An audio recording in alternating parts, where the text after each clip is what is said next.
Assalamualaikum warahmatullahi wabarakatuh. Saya Mukimah Surganingsi akan menjelaskan sedikit tentang konsep dasar asesmen.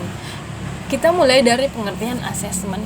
Pengertian asesmen menurut Wollens dan Longlin pada tahun 1979 mengatakan bahwa asesmen merupakan suatu proses sistematis dengan menggunakan instrumen yang sesuai untuk mengetahui perilaku belajar, penempatan, dan pembelajaran.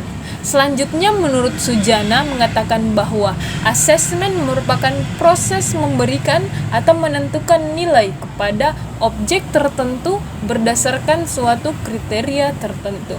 Dari dua pendapat ahli tersebut, sehingga kita dapat mengetahui bahwa asesmen pada pendidikan anak usia dini yaitu suatu proses yang dilakukan oleh tenaga pendidik dengan mengumpulkan bukti-bukti aktivitas anak untuk mengetahui seberapa jauh kemajuan perkembangan anak didik mereka.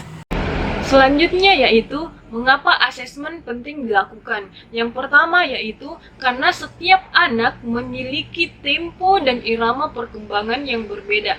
Jadi tahap perkembangan atau kemajuan perkembangan anak itu berbeda-beda. Ada yang mengalami perkembangan yang cepat, ada yang agak lambat, sehingga penting untuk dilakukan asesmen.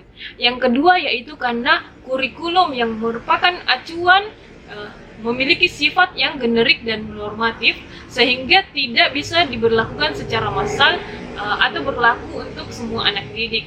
Jadi kurikulum yang ditetapkan pemerintah itu bersifat normatif, sehingga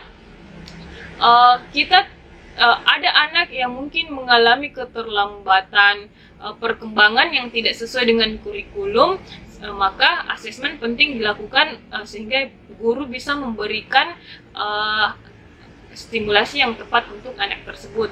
Yang ketiga yaitu dalam proses dan hasil belajar, setiap anak memiliki perbedaan secara individual atau individual difference. Yang keempat yaitu dalam kegiatan belajar mengajar, guru membutuhkan pengenalan dan pemahaman tentang pengetahuan serta kemampuan awal anak didik. Jadi sebelum guru memulai kegiatan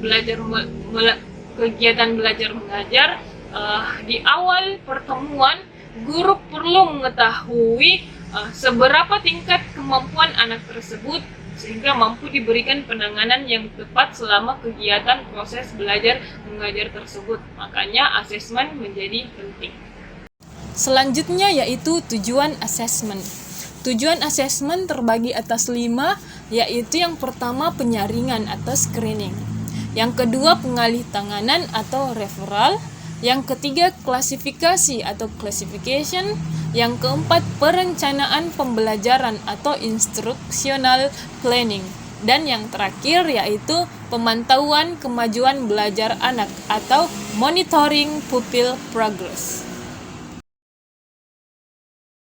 Selanjutnya itu prinsip asesmen. Dalam melakukan asesmen kita harus memenuhi 10 prinsip ini, yaitu yang pertama advokasi atau pendampingan, yang kedua kesesuaian pemrograman, yang ketiga ketergantungan pada metode dan alat, yang keempat bersifat equity atau berkeseimbangan, yang kelima yaitu bersifat menyeluruh atau konferensif, keenam keahlian administratif, yang ketujuh bersifat pragmatisme, yang kedelapan bersifat objektif atau apa adanya, 9 dilakukan secara kontinu atau terus-menerus, dan yang terakhir yaitu bersifat otentik atau bersifat alamiah. Selanjutnya itu langkah-langkah asesmen, yaitu yang pertama melakukan pembandingan informasi, yang kedua memiliki tim atau pelaku yang akan melakukan asesmen, yaitu guru. Yang ketiga yaitu menyusun program pembelajaran, dan yang terakhir yaitu melakukan proses asesmen.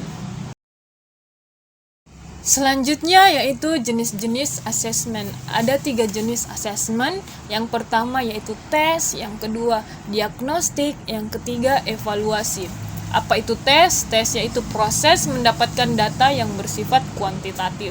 Jadi kita memiliki instrumen untuk mengetahui perkembangan anak, seberapa jauh perkembangan anak. Kita memberikan tes kepada anak sehingga kita memiliki data yang kuantitatif untuk mengetahui selanjutnya akan diberikan stimulasi apa anak didik kita. Yang selanjutnya yaitu diagnostik, istilah lainnya yaitu pelabelan, yaitu dengan melakukan diagnostik kita bisa mengetahui anak yang memiliki perkembangan yang cepat dan mengetahui anak yang memiliki perkembangan yang lambat dari diagnostik tersebut. Selanjutnya melakukan evaluasi. Evaluasi yaitu penggalian informasi secara pengulangan. Terakhir yaitu apa saja yang menjadi sasaran asesmen. Yang pertama yaitu Child Development Based Assessment, yaitu merupakan suatu pendekatan asesmen yang memusatkan diri pada sasaran perkembangan anak. Yang kedua yaitu Play Based Assessment, yaitu pendekatan asesmen yang memusatkan diri pada sasaran aktivitas proses bermain yang dilakukan oleh anak. Yang ketiga yaitu Curriculum Based Assessment, yaitu suatu pendekatan asesmen yang memusatkan diri pada sasaran konten atau isi subject matter dalam kurikulum.